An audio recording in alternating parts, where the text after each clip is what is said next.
विद्यार्थी मित्रांनो, स्वागत आहे तुमचं मराठी गुरुजी या यूट्यूब चॅनलवरती. तर आज आपण सुलभ भारती मराठी इयत्ता 7वी या पाठ्यपुस्तकातील है ना 9.1 9.9.1 जो पाठ आहे, आम्ही वाचनाचे वेड. तर हा वाचनाचे वेड या पाठ्यपुस्तकातील जो पाठ आहे त्यावरती आधारित स्वाध्यायातील प्रश्न आणि त्यांची उत्तरं, त्याचबरोबर प्रस्तुत पाठावरती आधारित अतिरिक्त महत्त्वाचे प्रश्न आणि त्यांची उत्तरे यांचं स्पष्टीकरण घेऊन आपण आलेलो आहोत. तर सुरुवात करूया. खालील प्रश्नांची एक दोन वाक्यात उत्तरे लिहा. त्याच्यामधला पहिला प्रश्न आहे, सोनालीने काय करावे असे आईला वाटत होते. तर सोनालीने आपल्या अभ्यासाशिवाय म्हणजे अभ्यासाव्यतिरिक्त दररोज किमान म्हणजे कमीत कमी 2 पाने अवांतर वाचावीत. म्हणजे अभ्यासाव्यतिरिक्त दररोजच्या म्हणजे आपल्या है ना, या व्यतिरिक्त अतिरिक्त म्हणजेच अवांतर कमीत कमी 2 तरी पानं वाचावीत असं आईला वाटत होतं. पुढचा प्रश्न आहे, सोनालीच्या घरातील सर्वांना तिच्याकडे पाहून नवल का वाटलं. नवल वाटणे म्हणजे आश्चर्य वाटणे. का वाटलं? तर वाचनाची बिलकुल आवड नसलेली सोनाली पुस्तक वाचनात रस घेत असल्याचे पाहून, रस म्हणजेच आवड, इंटरेस्ट पाहून घरातील सर्वांना नवल वाटत होते. पुढचा प्रश्न आहे, सोनालीला प्रोत्साहन देण्यासाठी तिच्या बाबांनी काय केलं. तर सोनालीला प्रोत्साहन देण्यासाठी तिच्या बाबांनी तिच्या वाढदिवसाला एक छानसं पुस्तक तिला भेट दिलं. आता घटनांमागील कारणं लिहायची आहेत. आईने सोनालीच्या हातात एक गोष्टीचं पुस्तक दिलं. तर पुस्तक देण्याची ही जी घटना आहे, या पाठीमागचं काय कारण आहे? तर सोनालीच्या आईला शाळेत पाहुणी म्हणून जायचं होतं. तिथल्या मुलांना एक गोष्ट सांगायची होती. गोष्टीच्या पुस्तकातील एक गोष्ट सांगावी असे आईला वाटत होते. पण नक्की कोणती गोष्ट सांगावी हे तिला समजत नव्हतं. सोनालीने त्या पुस्तकातून छानशी गोष्ट निवडून द्यावी असे आईला वाटले. म्हणून आईने सोनालीच्या हातात गोष्टीचं पुस्तक दिलं. पुढचा प्रश्न आहे, आईने सोनालीला कथेचा सारांश लिहायला सांगितला. बघा, सारांश म्हणजे काय? तर आपण एखादा चित्रपट किंवा नाटक वगैरे काही पाहिलं किंवा एखादं पुस्तक वाचलं, तर त्या पुस्तकातून, त्या पिक्चरमधून किंवा त्याच्यातून आपल्याला थोडक्यात है ना शॉर्टमध्ये किंवा त्याच्यातून कोणता संदेश दिलाय, काय दिलेलं आहे, ते त्या ठिकाणी सांगणे किंवा लिहिणे, त्याला सारांश लिहिणे म्हणतात. तर काय सांगितलं सारांश? आईने दिलेल्या गोष्टीच्या पुस्तकातील सगळ्याच कथा सोनालीला आवडल्या, मात्र त्यातली कोणती कथा निवडावी ते तिला समजत नव्हते. सोनालीची ही समस्या समजताच आईने तिला कथेत नेमकं काय आहे हे जाणून घेण्यासाठी प्रत्येक कथेचा सारांश लिहायला सांगितला. पुढचा तिसरा प्रश्न आहे, सोनालीला आता पुस्तके वाचत जा असे सांगण्याची गरज उरली नाही. का उरली नाही? सोनालीला अवांतर वाचनाची बिलकुल आवड नव्हती. आईला कथा निवडीत मदत करण्याच्या निमित्ताने गोष्टीचे पुस्तक वाचताना तिला त्यात रस वाटू लागला. कथेचा सारांश लिहिण्याच्या निमित्तानं तिनं त्या पुन्हा पुन्हा कथा वाचल्या. केवळ आईनंच नव्हे तर शाळेतल्या बाईंनीही यासाठी अभिनंदन करून तिला शाबासकी दिली. त्याला तिचं है ना, सोनालीला फार आनंद झाला. प्रोत्साहन म्हणून बाबांनीही तिला वाढदिवसाला पुस्तक भेट दिलं. एकंदरीतच तिच्या वाचनाची आवड वाढल्यामुळं तिला आता पुस्तके वाचत जा असे सांगण्याची गरज उरली नाही. आता एक आकृतीबंध पूर्ण करा असा प्रश्न आहे. मुलांचे अवांतर वाचनाव्यतिरिक्त मैत्री असणारे घटक कोणते? बघा, पहिला म्हणजे टीव्ही, दुसरा आहे व्हिडिओ गेम्स, तिसरा मोबाईल आणि चौथा तो म्हणजे कम्प्युटर. म्हणजे या या गोष्टींमुळे मुलांचं वाचनाकडे दुर्लक्ष होऊ लागलेलं आहे. पुढचा प्रश्न आहे, अभ्यासाबरोबरच तुम्हाला इतर कोणत्या गोष्टी करायला आवडतात आणि त्या गोष्टी का आवडतात ते लिहायचं. अभ्यासाबरोबर इतर अनेक गोष्टींचा छंद जोपासण्याची आवड मला घरच्यांमुळे लागली. आता हा स्वमतावरती आधारित प्रश्न आहे. तुम्ही अभ्यासाबरोबर तुम्हाला इतर कोणत्या गोष्टी, कुणाला खेळायला आवडत असेल, कुणाला म्हणजे जे जे काही असतील त्या गोष्टी लिहायच्यात आणि त्याचं कारण लिहायचं. तर बघा आता इथं मला मैदानी खेळ खेळण्यात खूप आवडतात. त्यामुळे शरीर सुदृढ होतं, मजबूत होतं. अवांतर वाचनामुळे सुद्धा समृद्ध जीवनाचा अनुभव मिळतो. मी फावल्या वेळात, फावल्या म्हणजे रिकाम्या, टीव्ही देखील पाहते. त्यामुळे बाहेरील जगातील घडामोडींचा अंदाज येतो. म्हणजे बाहेर काय चाललेलं आहे. बघा न्यूज वगैरे पाहिल्यामुळं. अभ्यासाबरोबरीने मी नृत्याची आवड आहे. ना नृत्य म्हणजे डान्स. ती मी आवड जोपासली आहे. त्यामुळे मन प्रसन्न वाटतं आणि अभ्यासाबरोबरच इतर गोष्टींमध्येही रस घेतल्याने अभ्यासालाही प्रेरणा मिळते म्हणजे चालना मिळते. खेळूया शब्दांशी खालील वाक्यप्रचारांच्या अर्थाचा योग्य पर्याय निवडा. बघा यशासाठी झटणे, यशस्वी होणे, अपयश येणे म्हणजे हे 3 पर्याय दिलेले आणि वाक्यप्रचार आहे सफल होणे.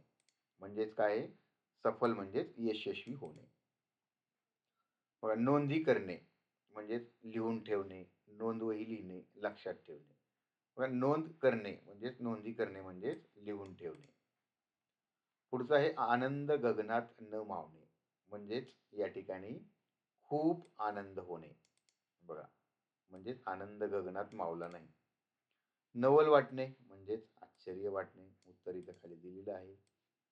शब्दांचा वाक्यात उपयोग करा. आमूलाग्र हा शब्द दिलाय. तुम्ही मनाने सुद्धा वाक्य बनवू शकताय. उदाहरणादाखल इतर वाक्य बघा. जमिनीवर नवनवीन प्रयोग केल्यामुळे शेतीत आमूलाग्र बदल झाला. म्हणजे खूप सारा बदल झाला. शाबासकी. तर शाबासकीची एक थाप विद्यार्थ्यांसाठी प्रोत्साहन ठरते. आणि अवांतर अवांतर गोष्टीच्या अतिरिक्त वापरामुळे अभ्यासाकडे दुर्लक्ष होत असल्याचे आजकालच्या मुलांमध्ये आढळून येते. अशा प्रकारे तुम्ही मनाने वाक्य सुद्धा बनवू शकता. समानार्थी शब्द आहेत बक्षीस, यश, गोष्ट, मदत, आवड. बघा बक्षीस म्हणजेच पारितोषिक, यश म्हणजे विजय, गोष्ट म्हणजेच कथा, मदत म्हणजे सहाय्य आणि आवड म्हणजे रस. उत्तर या ठिकाणी दिलेलं आहे. हात व हस्त हे एकाच अर्थाचे शब्द आहेत. तर खालील शब्द वाचा व त्यांचे अर्थ समजून घ्या. बघा हस्तकला, ज्याला आपण हातांनी कागदापासून साकारलेली कला त्याला म्हणतात. हस्त म्हणजे हात. हस्ताक्षर म्हणजे हाताने लिहिलेले लेखन किंवा अक्षर म्हणजे हस्ताक्षर. हस्तांदोलन, दोन व्यक्तींनी एकमेकांशी हात मिळवण्याची कला. हात कंकण म्हणजे हातात घालायचा दागिना, ज्याला आपण बांगडी किंवा बांगड्या पण म्हणतो. बघा हातखंडा म्हणजे काय? एखाद्या गोष्टीत तरबेज असणे, निष्णात असणे, पटाईत असणे म्हणजेच एक्सपर्ट असणे. हातमोजे म्हणजे हातामध्ये घालायचे मोजे. हस्तक्षेप म्हणजेच एखाद्या गोष्टीत अनावश्यक दखल देणे किंवा त्याला आपण म्हणतो लुडबुड करू नको. हातोहात अगदी सहज. बघा मी एखादं काम आहे ना हातोहात करून टाकलं म्हणजे अगदी सहज करून टाकलं. हातभार, हातभार लावणे म्हणजेच मदत करणे. हातभर, हाताच्या उंची एवढे. बघा इथं हातभार आणि हातभर शब्दांमध्ये फरक आहे. हस्तरेषा म्हणजे हातावरील रेषा. आता एक ऍक्टिव्हिटी उपक्रम दिलेला आहे. तुम्हाला आवडणाऱ्या विषयांची पुस्तकं वाचा आणि वाचलेल्या पुस्तकाचा थोडक्यात सारांश लिहूया. एक उपक्रम दिलेला आहे. तुम्ही एखादं पुस्तक वाचायचं आणि त्याचा सारांश थोडक्यात लिहायचा. खालील वाक्य वाचा. बघा अजय आणि विजय शाळेत पोहोचले आणि पावसाची रिपरिप सुरू झाली. बघा इथं शब्दाला अंडरलाईन केली आणि आणि अन. बघा इथं तसेच इथं शब्द दिलाय कारण. इथं आहे व, म्हणून, किंवा. बघा आता ही जी वाक्यातील अधोरेखित जे शब्द आहेत यांना उभयानव्य अव्यय म्हणतात. उभयानव्य अव्यय काय करतात? दोन शब्द किंवा दोन वाक्य यांना जोडतात. तर अशी उभयानव्य अव्यय कोणकोणती आहेत? शिवाय, की, परंतु, म्हणजे, तरी, नी, अन हे सर्व शब्द है ना दोन शब्दांना किंवा दोन वाक्यांना जोडण्याचे काम करतात. बघा उभयानव्य अव्यय म्हणजे शब्दाच्या जाती प्रकारामधील हा प्रकार आहे. तर शब्दाच्या ज्या 8 जाती आहेत, त्या 8 जाती प्रकारांबद्दल अतिशय सविस्तरपणे माहिती देणारे व्हिडिओ देखील आपल्या मराठी गुरुजी या यूट्यूब चॅनलवरती उपलब्ध आहेत. आवश्यकता वाटल्यास तुम्ही त्या ठिकाणाहून अ, माहिती घेऊ शकता. पुढचा बघा, लक्षात ठेवा. उभय म्हणजे दोन आणि अन्वय या शब्दाचा अर्थ म्हणजे संबंध असा होतो. म्हणजेच वाक्यातील दोन शब्द किंवा दोन वाक्य यांचा संबंध जोडणे हेच उभयनव्य अव्ययाचं कार्य आहे. आता इथं काही संवाद दिले आहेत, त्यामध्ये उभयनव्य अव्यय अधोरेखित करायचे आहेत. तुम्ही बघा या ठिकाणी पाहू शकता. ठीक आहे. आता पुढं आहे वाचनाचे वेळ.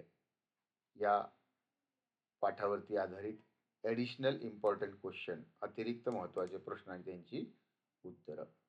रिकाम्या जागी योग्य शब्द वापरून पुन्हा लिहा. बघा, आजकालच्या मुलांना डॅश डॅश म्हणजे कंटाळवाणी गोष्ट वाटते. कुठली गोष्ट कंटाळवाणी वाटते? वाचन. आपण सर्वांना मदत केली पाहिजे. या मदतीची सुरुवात घरापासून करा. बघा, स्वतःपासून करा. म्हणजेच स्वतः अगोदर घरातल्यांना मदत करा. आईने तिला प्रत्येक कथेचा थोडक्यात डॅश डॅश एका पानावर लिहिण्यास सांगितले. सारांश. तिने आजपर्यंत कधीच डॅश डॅश वाचन केले नव्हते. कोणते? अवांतर. तर अशा प्रकारे तुम्ही या ठिकाणी रिकाम्या जागी जो शब्द आहे तो लिहायचा आहे आणि त्या शब्दाला अंडरलाईन करायचे. अशा प्रकारे एका शब्दामध्ये असं आन्सर लिहायचं नाही. कारण बघा, प्रश्न तसा दिलेला असतो की खाली दिलेल्या वाक्यातील रिकाम्या जागी योग्य शब्द भरून वाक्य पुन्हा लिहा. त्यामुळे हे विसरायचं नाही. एक दोन वाक्यात उत्तरे लिहा. पहिला प्रश्न आहे, सोनालीच्या घरात वाचनाची आवड कोणाकोणाला होती? तर सोनालीच्या घरामध्ये तिच्या आईला आणि मोठ्या भावाला वाचनाची आवड होती. सोनालीने आईच्या कथा निवडीला मदत करण्याचा निर्णय का घेतला? तर शाळेतील बाईंनी सांगितल्याप्रमाणे सर्वांना मदत करण्याची व केलेल्या मदतीची नोंद ठेवण्याची सोनालीने सुरुवात केली होती. या नोंदीत आईला केलेल्या मदतीची नवीन नोंद होईल व बाई सगळ्यांसमोर आपलं कौतुक करतील. बाई म्हणजे मॅडम. शाब्बासकी देतील. या विचाराने सोनालीने आईच्या कथा निवडीला मदत करण्याचा निर्णय घेतला. आता घटनांमागील कारणे म्हणजे का लिहायचं आहे. बघा, सोनालीने नाईलाजाने 10 कथा वाचल्या. त्याच्या पाठीमागे काय कारण आहे? तर सोनालीच्या आईने तिला गोष्टीच्या पुस्तकातून एक कथा निवडण्यास सांगितलं. त्या पुस्तकात छोट्या छोट्या कथा होत्या. नुसत्या कथांची नावं वाचून कोणती कथा निवडावी हे सोनालीला कळत नव्हते.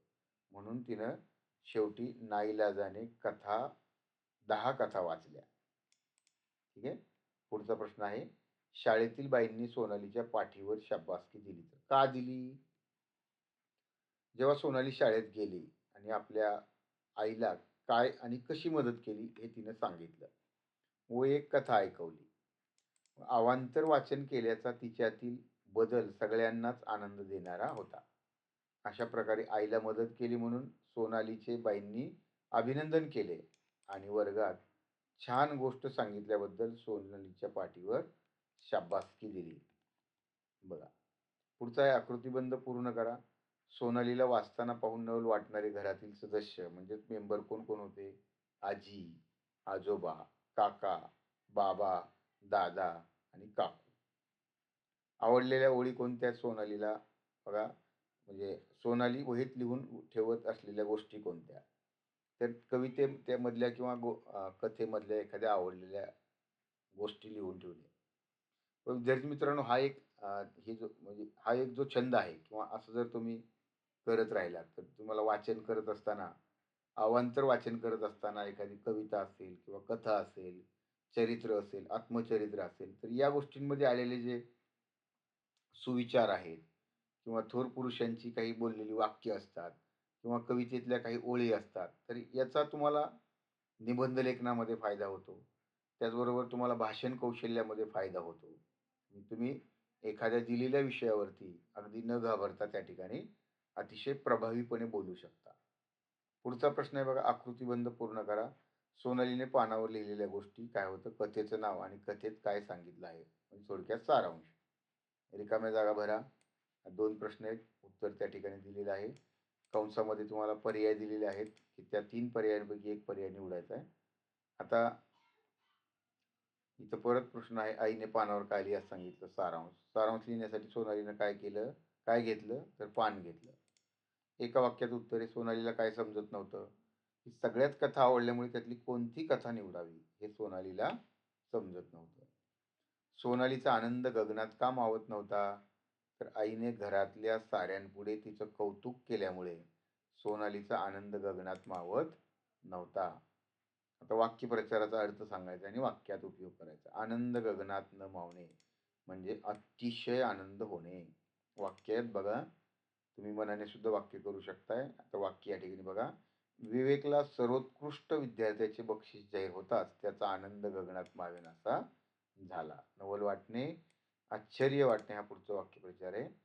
तर सकाळी लवकर न उठणारा मिहीर सकाळी 6 वाजता उठलेला पाहताच आई वडिलांना नवल वाटलं म्हणजे आश्चर्य वाटलं. आता इथं उभ्यानव्य अवयव ओळखायचे आहेत. बघा इथं अंडरलाईन केलेली आहे है ना. चला याच्या इथं जास्त वेळ न लावता आपण पुढच्या प्रश्नाकडे जाऊया. सोमत, तुमच्यावर झालेल्या कौतुकांचा एखादा प्रसंग तुमच्या शब्दात लिहा. म्हणजे तुम्ही एखादी अशी काही कृती केलेली आहे आणि त्या ठिकाणी तुमचं कौतुक झालेलं आहे, असा एखादा प्रश्न तुम्ही त्या ठिकाणी मनाने लिहायचा आहे. उदाहरणादाखल तुम्ही या ठिकाणी एक प्रसंग या ठिकाणी पाहू शकता. ठीक आहे. बघा या ठिकाणी आपण पुढे जाऊया पुढच्या प्रश्नाकडे. वाक्यप्रचाराचा अर्थ ओळखा, पर्याय निवडा. मन वळवणे म्हणजेच तयार करणे. ठीक आहे. शब्दांचा वाक्यात उपयोग करा. नवल हा शब्द आहे. बघा इथं नवलच शब्द वाक्यात उपयोग केलेला आहे. टीव्ही दुसरा शब्द आहे. टीव्ही शाप की वरदान, याचे उत्तर त्याचा वापर करणाऱ्या व्यक्तिगणित बदलू शकतो. उभयानवी अव्ययाबद्दलच अजून वाक्य आहेत. दुसरं आहे अपसरण चिन्ह कशाला म्हणतात, त्याची व्याख्या आहे ना. संयोग चिन्ह किंवा अपसरण चिन्ह बघा कुठं वापरायचे असतात ते पण सांगितलेलं आहे. अपसरण चिन्ह कशाला म्हणतात ते पण सांगितलेलं आहे. तर खालील वाक्यांमध्ये अपसरण चिन्ह वापरा. इथं उत्तर पण दिलेले आहेत. आता पुढचा प्रश्न आहे लिंग ओळखा. पुस्तक बघा, ते पुस्तक म्हणजे नपुंसक लिंग आहे ना. कॉम्प्युटर म्हणजे बघा इंग्रजी भाषेमधले शब्द है ना. तर या इंग्रजी शब्दांचा लिंग कसं ठरवायचं, तर यासाठी सुद्धा नियम आहेत है ना. ते नियम, लिंग ह्या घटक आपण अगदी सविस्तरपणे आपल्या यूट्यूब चॅनलवरती, मराठी गुरुजी या यूट्यूब चॅनलवरती सांगितलेलं आहे. त्या ठिकाणी तुम्ही हे नियम पाहू शकता. म्हणजे बघा इंग्रजी शब्दांचं लिंग कसं ओळखायचं. कम्प्युटर तो कम्प्युटर, गोष्ट ती गोष्ट मग स्त्रीलिंग, वही ती वही, प्रसंग तो प्रसंग आणि पान ते पान. अशा प्रकारे मग इथं वचन बदला. आता गेम म्हणजेच गेम्स, पुस्तके पुस्तक, गोष्ट गोष्टी, कथा कथा, याचा सुद्धा वचन या घटकावर आधारित सुद्धा अतिशय नियम है ना, सहज सोप्या साध्या भाषेमध्ये स्पष्ट करणारे नियम आपण तिथे दिलेले आहेत. मग अमक्या शब्दाला है ना एकवचन कसं बदलतात, ते प्रत्येक नियम तुम्ही बघा सोप्या भाषेत स्पष्ट करून सांगितले, तुम्ही त्या ठिकाणी पाहू शकता. विरुद्धार्थी शब्द सांगा. आवड नावड, किमान कमाल, किमान म्हणजे कमी आणि कमाल म्हणजे जास्त, छान वाईट, समाधान असमाधान, नवीन जुने, कौतुक, कौतुक करणे म्हणजे स्तुती करणे, तारीफ करणे आणि निंदा करणे, समस्या उपाय, सोपे कठीण. आता इथं विरामचिन्ह घालायचे आणि वाक्य पूर्ण करायचे. उत्तरं पण दिलेली आहेत, तुम्ही पाहू शकता.